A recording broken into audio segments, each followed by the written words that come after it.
আচার্যজি, সম্প্রতি বিগত 1 বছরেই পুরো দিল্লিতে ডগ বাইটের ঘটনা 143% বেড়ে গেছে। কিছু মানুষ আছে যারা সরাসরি বলে দেয় যে এই কুকুরগুলো ছোট বাচ্চাদের জন্য বিপজ্জনক, তাই মেরে ফেলো।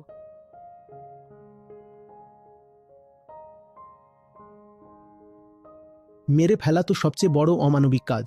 এর চেয়ে নিষ্ঠুর বক্তব্য আর কিছু হতে পারে না। যেটা কালিং বলা হয়, যে অনেক স্ট্রে ডগ হয়ে গেছে, তাই এদের কালিং করে ফেলো। এর থেকে নিষ্ঠুর ব্যাপার আর কিছু হতে পারে না। ভারতেরও কিছু প্রান্ত রয়েছে যেখানে যখন তারা দেখে যে কুকুরের সংখ্যা ভীষণ বেড়ে গেছে, তখন কালিং করে দেয়, যেমনটা কেরলে হয়েছিল। এটা কি কোনো সমাধান হলো? এটা তো খুবই অমানবিক আর নিষ্ঠুর ব্যাপার। যেটা আসল সমাধান, সেটা দেখতে হলে আমাদের নেদারল্যান্ডসের দিকে দেখতে হবে। ওরা ওদের একটা কুকুরকে প্রথমে নিউটারিং করেছে, তারপর তাদেরকে ভ্যাকসিনেটও করেছে। এটাকে ওরা বলতো আগে ধরে নাও, তারপর তাদেরকে নিউট্রিলাইজও করে দাও, তারপর ভ্যাকসিনেট করে দাও, তারপর তাদেরকে আবার ছেড়ে দাও। এটাকে বলে CNVR, catch, neutralise, vaccinate, release. এখন ওরা স্ট্রে ডগ ফ্রি কান্ট্রি। ওরা এও বলে যে আপনি এটাও করতে পারবেন না যে আবেগের বসে গিয়ে আপনি কুকুর পুষে ফেললেন আর তারপর আপনি তাকে রাস্তায় ছেড়ে দিলেন।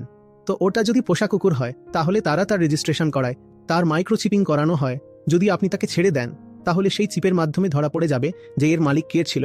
তো তারা মালিককে ধরে ফেলবে। তুমি ছাড়লে কিভাবে তোমার কুকুরকে? যদি তুমি তোমার কুকুর পুষেছ, তাহলে তার সম্পূর্ণ দায়িত্ব তুমিই নেবে আর তাকে নিজের কাছে রাখবে। সব সময় আপনি তাকে রাস্তায় ছাড়তে পারবেন না। আর আমরা এটা জানতে চাই না সবচেয়ে আগে, এই যে স্ট্রিট অ্যানিমেলগুলো আছে, এদের অবস্থা এত খারাপ হলোই বা কেন? বলো, জানা উচিত কি উচিত নয়? জানা উচিত, তাই তো। কিন্তু আমরা এটা জানার চেষ্টাও করি না। তাই উইজডম লিটারেচার খুব জরুরি। তাই ভেতরে প্রেমের ভাবনার সাথে সাথে বুঝদার হওয়াটাও খুব জরুরি। প্রেমের ভাবনা ভালো, অবশ্যই ভালো থাকা উচিত, সত্যি সত্যি। যেন আপনি কাউকে কষ্টে দেখলে তৎক্ষণাৎ গিয়ে তার সাহায্য করে দেন, এটা হওয়া উচিত। কিন্তু তার সঙ্গে বোঝার ক্ষমতাটাও থাকা জরুরি। বোঝার ক্ষমতা না থাকলে আমাদের কাজটা খুব ছোট, লোকাল, ন্যারো হয়ে রয়ে যায়। এই যত প্রাণী আছে, এরা সবাই আমাদের ভাই বোন।